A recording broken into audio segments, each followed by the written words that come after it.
এটা এটা মায়ের হাতের তৈরি বিড়ি। একই বিড়ি অন্যজনও তৈরি করতে পারে।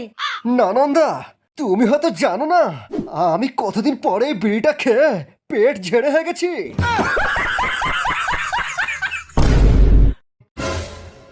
মা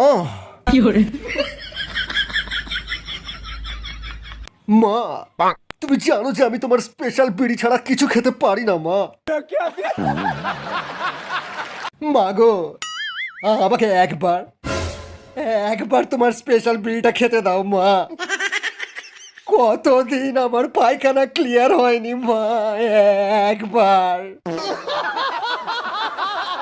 মা, তুমি আর বাবা যখন হানিমুনে গিয়েছিলে তখন একটু খৈনি কিনতে গিয়ে আমার বাবা সিঁড়ি থেকে পা ফসকে পড়ে গিয়ে সেই জায়গায় চোট খেয়েছিল। এই কথা তুমি জানলে কেমন করে?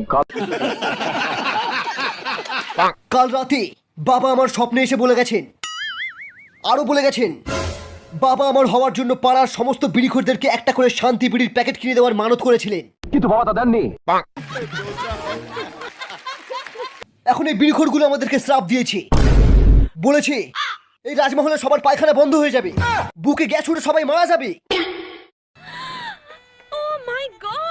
সারাদিনে কটা বিমল খাস? আরে বিমল খেলে মনে হবে পৃথিবীর সব নেশা ছেড়ে দিই।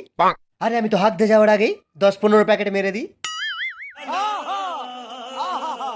বাবা, আমার বাইকে তেল শেষ হয়ে গেছে। কাল তো 50 টাকা দিলাম। 50 টাকা? থু, শালা 50 টাকা তেল তো রাস্তার জামিতেই শেষ হয়ে যায়। পেট্রোলের দাম অনেক বেড়ে গেছে, তোকে আর বাইকই চালাতে দেবো না। আরে দরকার নেই তোমার বাইকের, আজ থেকে আমি টোটো কিনে চালাবো, নিজের টাকায় বাইক কিনবো।